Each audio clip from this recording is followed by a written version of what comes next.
Para quem quiser fazer perguntas, quando o Diniz terminar de falar, eu só peço que façam perguntas, por favor. Tá? A opinião é dos dois que a gente quer ouvir hoje. Então, quem quiser fazer perguntas, faça perguntas e só perguntas, por favor, por escrito, tá? Então, a Simone vai passar. E também eu queria agradecer a Simone, que está aqui de pé, ao Michel, ao Silvio, a Clarice e ao Celso, que fazem parte do departamento que trouxe esse evento para nós aqui hoje. E como você comentou, um dos motivos desse evento, de o golpe de 64, a influência na comunidade, é para prestar uma homenagem aos que não estão aqui presentes, infelizmente, por causa do golpe. Então, um dos objetivos você tocou exatamente nisso agora. Eu vou passar a palavra para o Alberto agora, com toda a responsabilidade de responder tudo que você jogou nas costas dele, tá? Faça favor, Alberto. Ok. Vamos ver se eu consigo, à altura dessas questões que o Bernardo passou para mim. Mas eu queria começar, para não perder tempo, fazendo uma provocação, com todo respeito, inclusive. Está circulando na internet, eu acho que está impresso também, um folheto, um trabalho chamado A Contribuição Judaica à Democracia no Brasil, feito pela CONIB, eu acho que... esse está aí. Eu recebi, eu compreendi, é um trabalho de relações públicas, de marketing, de aproximação da comunidade judaica com todas as vivências, as novas vivências da sociedade brasileira, uma tentativa de integração, mas eu acho que não é por aí, porque eu acho que, a despeito do sacrifício de tantas vidas, a contribuição judaica não foi digna de nota, eu acho. O folheto, o esforço, mas seria mais interessante se a CONIB e as entidades que produziram esse documento lembrassem os caídos, né? Os judeus caídos, judeus, judias, ou aqueles, como o cunhado do Bernardo, Wilson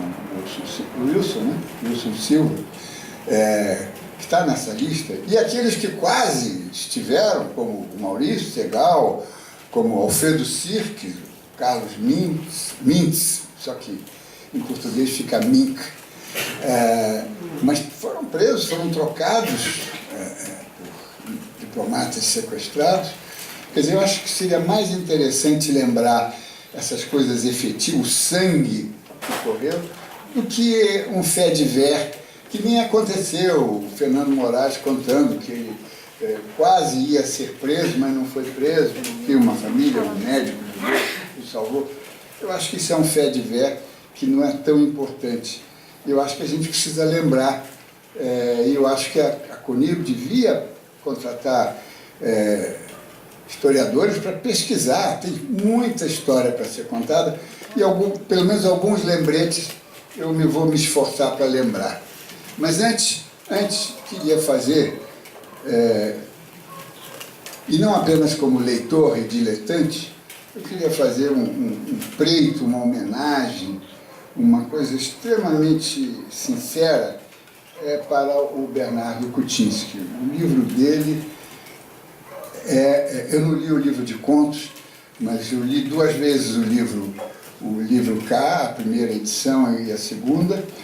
O livro dele é um marco, primeiro na história da literatura judaico-brasileira, e um marco na história da literatura brasileira também. E é um trabalho, sob o ponto de vista literário, eu considero extraordinário. A simbiose altamente inteligente, sensível, que ele fez entre fato e imaginação e ficção, é um trabalho de arte como poucas vezes eu vi. Pode ser que eu não seja uma figura abalizada para dar essa opinião, mas eu considero que é um trabalho digno, sabe, dos maiores elogios, e, sobretudo, porque pega esse aspecto da ligação da comunidade judaica com a realidade brasileira. Já houve outros precursores, antecessores do Kuczynski, que deram uma grande contribuição. A mim me tocou e modificou a minha vida inteiramente os Contos do Imigrante, do Samuel Havet, que ele publicou, um engenheiro que publicou em 56, se não me engano, um livro de contos extraordinário. Mudou a minha vida em matéria de literatura.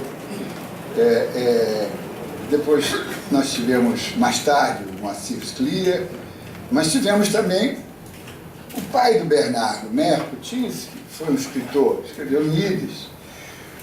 Eu não sei se já saiu alguma tradução, já saiu. Precisa ser retomado, porque a coisa começou do Yiddish, quer dizer, escritores que escreviam em Yiddish sobre a nova realidade que eles estavam vivendo no Brasil. Há vários. E isso precisa ser recuperado, precisa ser discutido, porque isso termina, quer dizer, nesse momento está com o capítulo final, é o Bernardo Kuczynski, mas isso deve continuar, né? Então tem o Meir Kuczynski, o professor, e tem as três irmãs Lispector, né? Clarice, que chamava Raia, a Elisa, que chamava Leia, e Tânia, que chamava Tânia. São as três irmãs. Não conhecia a Elisa, conhecia duas muito bem, muito bem. E elas, cada uma à sua maneira, deu uma contribuição também muito importante à alma da literatura brasileira, trazendo um pouquinho, como se diz em Yiddish, dos Pintele Id, o pontinho judaico. Né? Clarice, visivelmente, Elisa, muito mais, e a Tânia Kaufmann, uma mulher extraordinária, eu fui vizinho dela há muitos anos, no Rio, na Praia do Flamengo, o marido dela, da filha dela, que é cineasta. Então, nós temos aí uma tradição artística judaica que ela tem que se encaminhar para essa coisa fantástica que é a criatividade brasileira, e que está um pouquinho separada.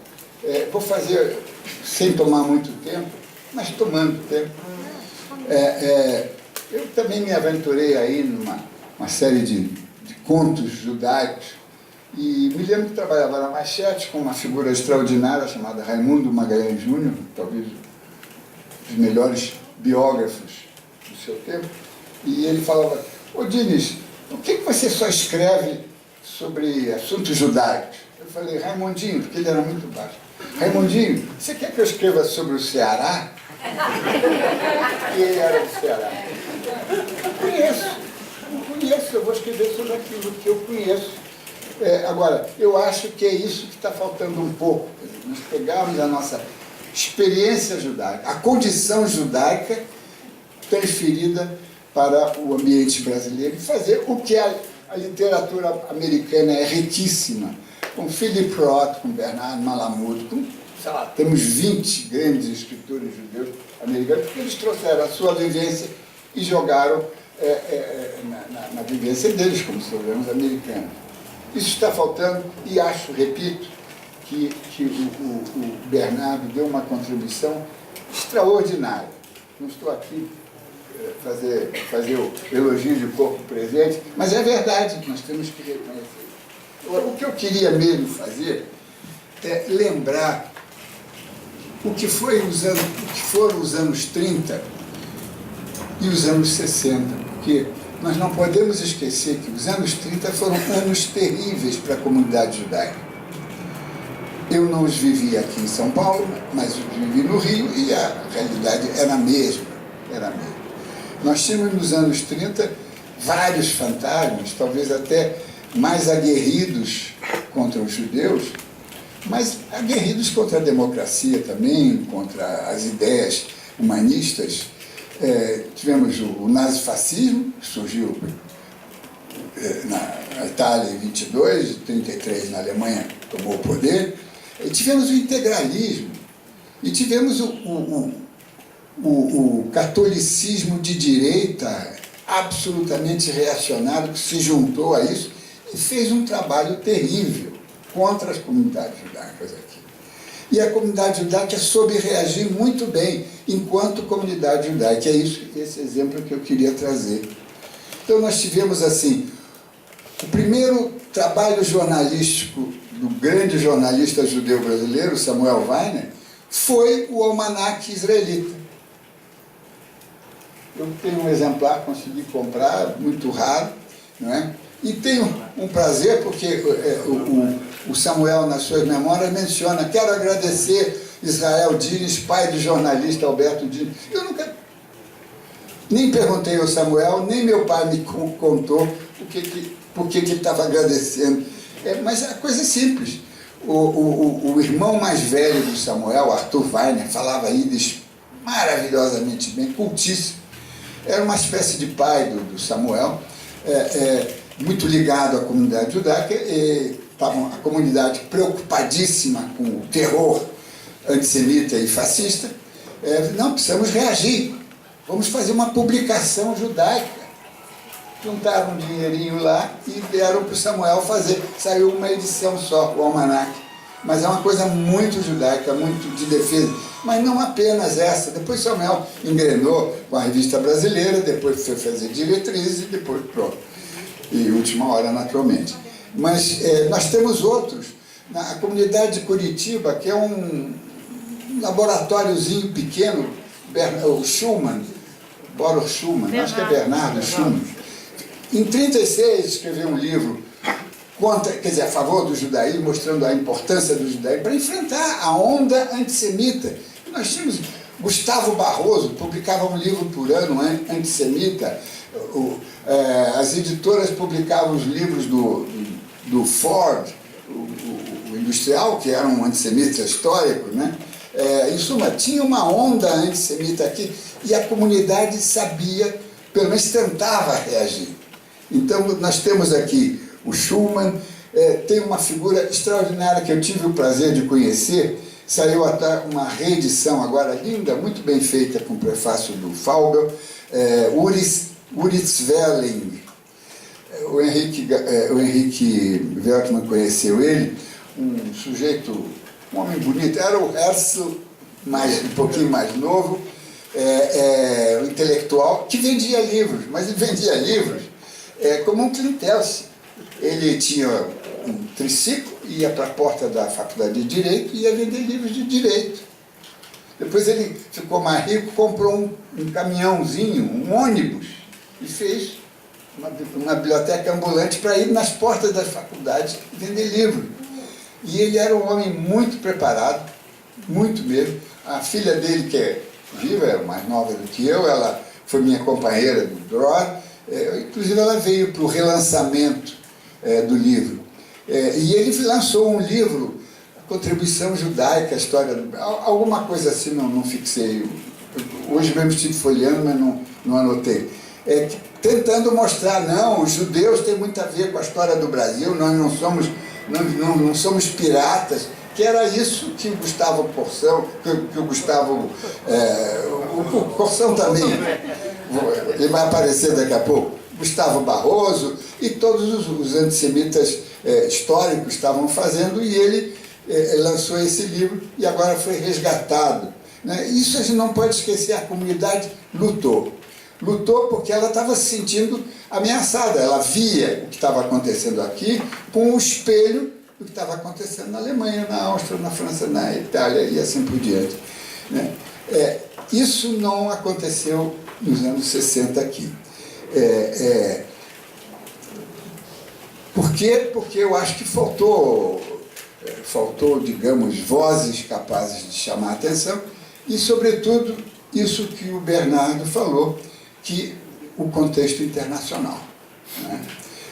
Infelizmente, e quem está falando aqui é um sionista absoluto, não abro mão, mas o contexto internacional levou a Israel a tomar posições e se aliar a certas posições, que fez com que a comunidade judaica, que era socialmente avançada, com todos os matizes vermelhos e cor-de-rosa, e ela começou a ficar absolutamente reacionária.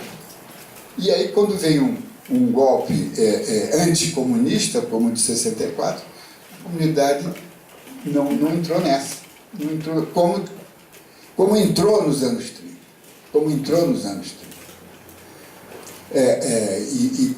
E ela se assustou nos anos 30 também com um dado que é bom lembrar, e nesse culto que se faz ao Getúlio Vargas, que foi uma grande figura, sem dúvida nenhuma, mas 37, o golpe do Estado Novo, 11 de novembro de 1937, foi um dos golpes mais cafajestes. Quer dizer, o Getúlio fechou o Congresso, estabeleceu a censura, tirou o habeas corpus e não sei o quê, promulgou uma nova Constituição e foi jantar de noite com o embaixador da Argentina. Estava tudo pronto. E qual foi o pretexto? A mídia, a imprensa de então, começou a falar no Plano Cohen.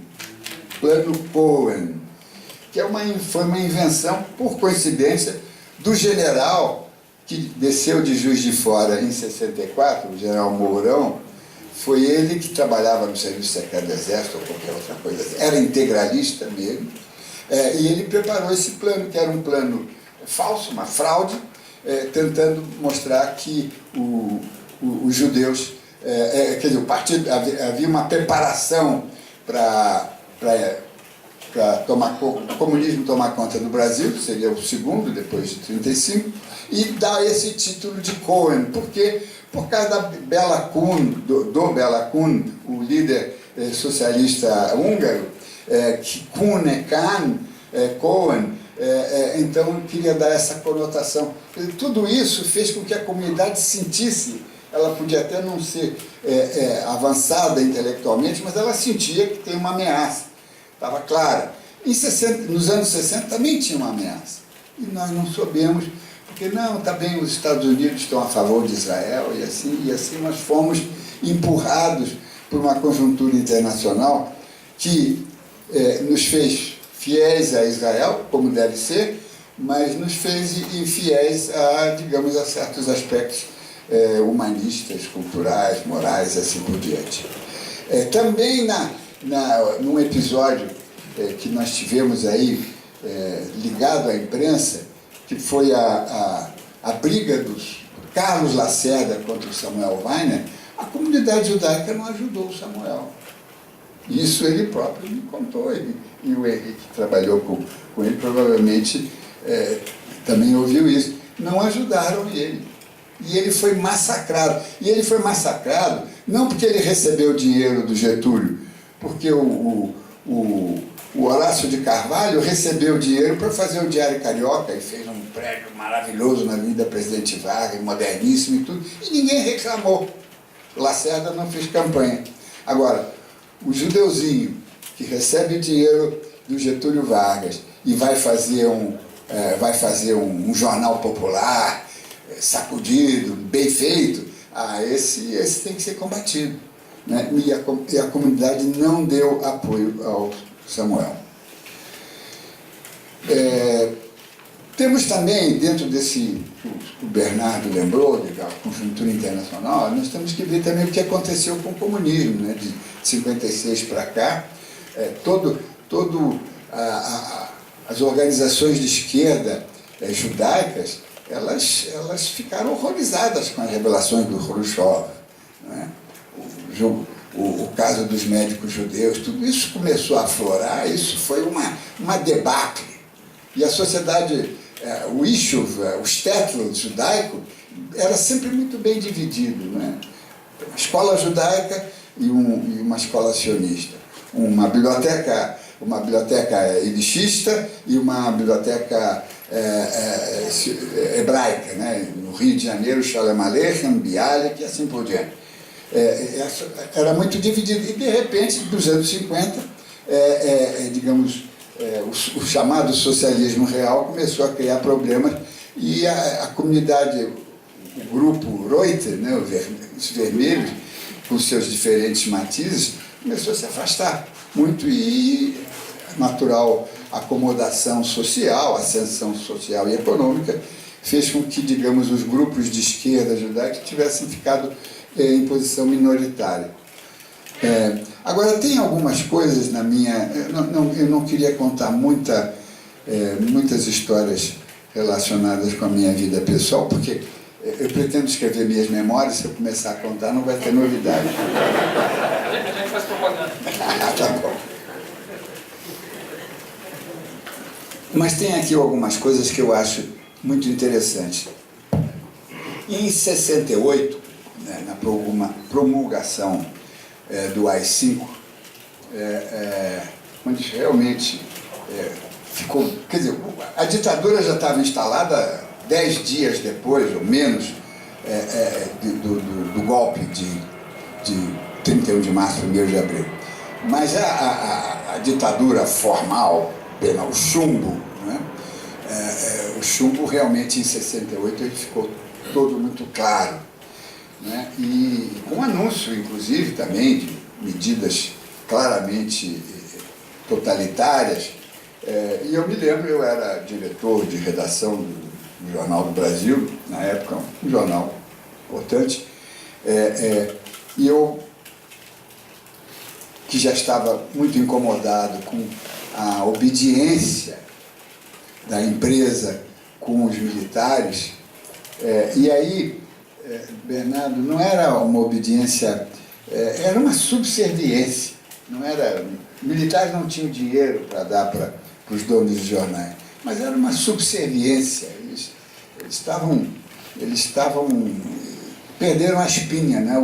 O jornalista, e sobretudo o jornalista dono de jornal, ele sempre teve, digamos, uma espinha, uma postura erecta, ou tentava ter, e aqui eles usando uma expressão mais grosseira, abaixaram as calças e fizeram tudo o que se exigia.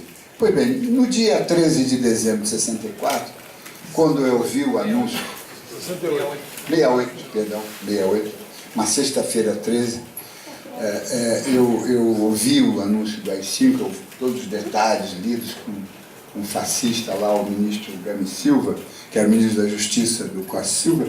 Eu ouvi e falei, não, tem censura aí e agora eu não aguento mais. Subi, fui falar com o dono do jornal, porque essa coisa de liberdade de expressão, acho que hoje, e antes muito pior, liberdade de expressão só existe para o dono do jornal, ponto final. Naquela época era muito mais ostensivo, muito mais claro, hoje tem alguns disfarces. Tem aí alguns jornalistas que se permite que eles tenham posições um pouco mais avançadas. E falei para o dono do jornal, olha, o nome dele Nascimento Brito, olha, Brito, eu acho que a gente amanhã tem que dizer para o público que o jornal está sob censura. Pelo menos uma vez, isso vai durar muitos anos.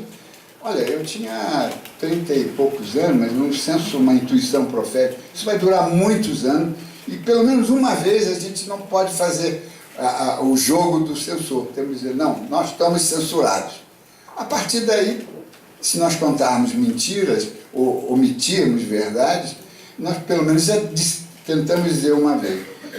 Ele me olhou e tal, me autorizou. Vai, faz, mas cuidado, não quero bagunça, faz as coisas direito. E fizemos uma edição considerada histórica, enganando os 5 militares fardados que estavam na minha sala. Lá a gente mostrava uma coisa, mas mandava fazer outra, e eles foram ludibriados, e evidentemente no dia seguinte vieram furiosos, eu quase me atraquei com ele, mas isso não importa. O que importa é o seguinte, uma semana depois, eu já tinha sido escolhido como paraninfo da turma de jornalismo, eu era professor de jornalismo da PUC, do Rio de Janeiro, e fui escolhido já tinha sido escolhido paraninfo, e tinha feito um discurso muito relacionado com a primavera de Praga, liberdade e tal, porque tinha acontecido antes. Eu falei, não, eu vou mudar, porque nós estamos aqui vivendo uma situação, e fiz um outro discurso. Eu tenho ele aí, um dia eu vou publicar também no livro de memórias. E fiz um belo discurso. fiz um belo discurso, mas antes, como era de praxe, eu entreguei o discurso para o secretário do jornal, disse, olha, se vocês quiserem publicar, e era de praxe que o chefe de redação vai fazer participar de um evento, ele tem uma notícia no jornal. Então, os rapazes lá fizeram um resumo do meu texto. Evidentemente, os censores viram e me conheciam, porque eles estavam trabalhando na minha sala. Aí eles ligaram para alguém. Eu sei que depois do discurso e tal, ovacionaram, não sei o quê, isso foi na sexta de noite. No domingo à noite eu fui preso. Eu fui preso, naquela época não se torturava, mas existem outras formas de violência, né? Você ser encarcerado, de madrugada correndo de um lugar para outro que não tinha celas, lotação de botada. Naquele dia estavam prendendo todo mundo. Então, finalmente, e a coisa repercutiu. O New York Times reproduziu um trecho do discurso, mas não importa. Fui liberado depois. O comandante do forte onde eu estava disse, não, eu vou deixar você passar o Natal com a sua família. Como se diz em latim, a grosse Horne. Eu fui para casa e depois voltei, quando ele pediu para voltar, eu cumpri o compromisso e voltei lá. Mas no início de janeiro eu recebi uma intimação da segunda sessão do primeiro exército. A segunda sessão é o Mossad, né? É a coisa de inteligência, para eu ir lá, que tinha um inquérito, um IPM que eu tinha que responder. Eu fui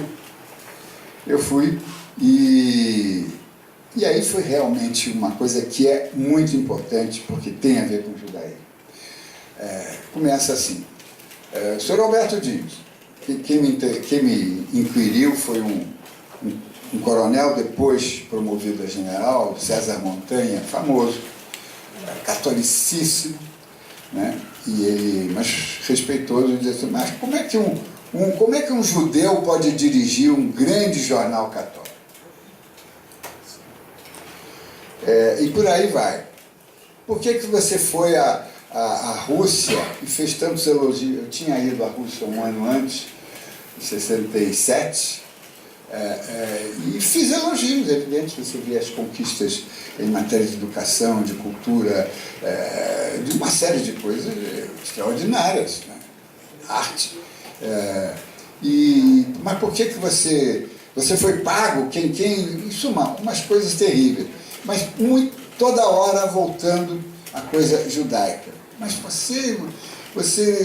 sua família não está ligada com jornalismo, e por que você é o diretor do Jornal do Brasil? A Condessa Pereira Carneiro, que é a dona, ela é uma pessoa do Vaticano, e você não... Uma coisa terrível. Mas esse não é o pior. O pior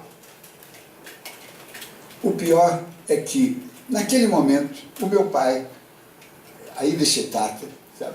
Pai judeu, minha mãe era viva, mas ele era mais militante, soube que eu estava preso, que já tinha sido preso dias antes. Ele vai e procura a Federação Israelita. Meu pai era um ativista, tinha dirigido várias, inclusive a organização sionista, uma série de coisas assim, e ele vai e achou a pessoa disponível, um engenheiro chamado Jaime Rothstein. Era um engenheiro, não sei se é vivo, muito ligado a projetos de energia, tinha uma empreiteira, o governo encomendava muita coisa dele, não sei o quê. E aí ele chega e meu pai fala, olha, meu filho está preso, ele é judeu, a Federação Israelita não vai fazer? Ele falou assim, não, Sr. Diniz, ele está preso como jornalista brasileiro. E eu estava sendo preso porque eu era um judeu que dirigia o jornal católico. Mas teve mais coisas também, e eu só quero dar mais um episódiozinho que é importante. Durante esse IPM que eu fui submetido, apareceu também, aí entra o Gustavo Corsão. O Gustavo Corsão era um reacionário, um católico reacionário, o oposto do Alceu Amoroso Lima. Eles inclusive discutiam muito, ambos muito católicos, mas o Corsão reacionário, direitista, antissemita, e o Alceu Amoroso Lima, uma beleza de pessoa, maravilhosa, bem com ele, filhos, netos, até com bisnetos dele. Mas, por acaso, no Natal, que tinha sido dias antes, tinha saído no Jornal Brasil um artigo que eu selecionei, que era a edição de Natal, tem que ser com coisas ligadas ao espírito de Natal, mas eu tinha meu consultor de assuntos católicos. Falei, escuta, você acha que isso é bom? Era um artigo ele é prêmio Nobel da Paz, aquele médico suíço que foi lá para a África. Schweitzer. E ele era um homem muito estudioso de muitas coisas. E uma das coisas que ele estudava, e que hoje está muito na moda, é, digamos, o cristianismo primitivo, né? Ou melhor, Cristo ser humano, o Cristo histórico. E ele escreveu um texto, um estudo psicanalítico de Jesus Cristo. Era um folhetinho que eu tinha comprado nos Estados Unidos, mostrei ao Luiz Orlando Carneiro, que é ainda muito católico. Falei, Luiz Orlando, você acha que pode publicar? Não, pode publicar. Bom, o Corsão abominou como tratar Jesus como um ser humano, como uma psicanálise, como se fosse Freud, não sei o quê, e me desancou no Globo, mas de uma violência, e dizendo, só um jornal comandado por um judeu pode fazer isso. E o Corsão era uma espécie de guru espiritual desse coronel que estava me inquirindo. Eu conto isso para a gente perceber como as coisas estavam ligadas, e nós não percebíamos isso. Ou não queríamos perceber. Não queríamos perceber. Tem mais. Mais 10, ok? Tá bom. Mas tem aqui uma questão que é importante, que em 1973, o Jornal do Brasil, também eu era o diretor, fez também uma butada, não é? Um gesto grandioso, e resolveu desrespeitar uma ordem da censura. Aquela famosa capa do Allende. Veio uma ordem que não podia dar o Allende, a morte do Allende, a derrubada e a morte dele, em manchete. Quer dizer, os censores já estavam tão paranoicos que eles já queriam sentar no meu lugar e fazer o jornal, né? E eu tinha feito o jornal, fui para casa, jantar, porque o meu sucessor lá, meu colega ia continuar, me telefonou, olha, veio uma ordem aqui, não pode, a manchete que a gente deu é de Allende, não pode dar. Eu falei, é? Voltei para o jornal. E voltei e falei assim, vamos fazer uma brincadeira. Não pode dar na manchete? Vamos fazer um jornal sem manchete. Fizemos uma primeira página, contando a história da morte do Allende, mas com letras grandes. Então ficou muito bonito. Foi a única experiência gráfica que eu fiz. Eu sou muito mal para desenhar, mas ficou muito bonito e foi, no dia seguinte, um impacto. Os donos do jornal não falaram nada. E 3 meses depois, eu estava demitido do jornal. Né? Mas, aí é simples dizer que eu fui demitido por causa disso, mas tem uma coisa ligada que é muito importante. O Jornal do Brasil, isso de novo, para mostrar que os donos dos jornais não foram assim só omissos, eles foram parceiros da ditadura. O dono do Jornal do Brasil resolveu que o Médici ia terminar o mandato dele, e tinha que ter um substituto. E o dono do Jornal do Brasil não entrou na linha dos militares que apoiava o Geisel, o Ernesto Geisel. Preferiu uma solução, entre aspas, civil, que seria o chefe da Casa Civil do Médici, Leitão de Abreu, que era uma desculpa, não, vai ser um civil, mas só que esse civil era muito mais reacionário do que o Geisel e o Golbery, então era uma mera jogada, né? Uma falsidade. E o Jornal do Brasil, por razões deles lá, que não me importa, começou a participar das reuniões a favor, contra o Geisel. E o Geisel ganhou. E aí o Jornal do Brasil estava atrás de 2 concessões de televisão, e precisava disso, e precisava daquilo, e precisava de mais outras coisas. E alguém tem que ser punido por esse erro que o jornal cometeu. Quem que eles escolhem? O judeuzinho. Então, essa foi uma das razões. Porque eu fui demitido, no dia seguinte entrou uma equipe de jornalistas, boa, excelente, não vou dar os nomes, depois vocês quiserem investir, mas todos ligados ao Geisel e Golbery. E foram começando a ser demitidos todos os judeus, os poucos judeus que tinham na redação. Sendo que a primeira foi a Clarice Lispector. Porque eu tinha colocado a Clarice no jornal.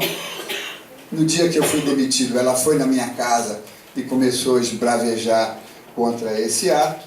Tinha provavelmente, certamente um espião do jornal na minha casa, portas abertas, todo mundo querendo ir lá para prestar solidariedade, e ela foi muito loquaz e ela foi demitida. Quer dizer, essa glória da literatura brasileira, que nunca tinha se metido, fez a passeata dos 100 mil, mas nunca tinha se metido em política, ela foi demitida do jornal. E foram saindo todos os judeus, menos um que foi correndo e disse, não, pediu lá os novos diretores para ficar, e eles deixaram. O judeu tem que ser preservado para dizer que nós somos, que eles são democratas e tal.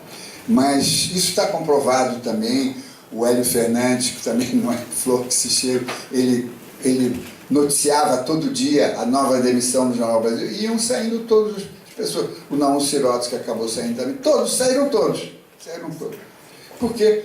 Porque tinha que justificar que o jornal cometeu um erro político e a culpa foi dos judeus.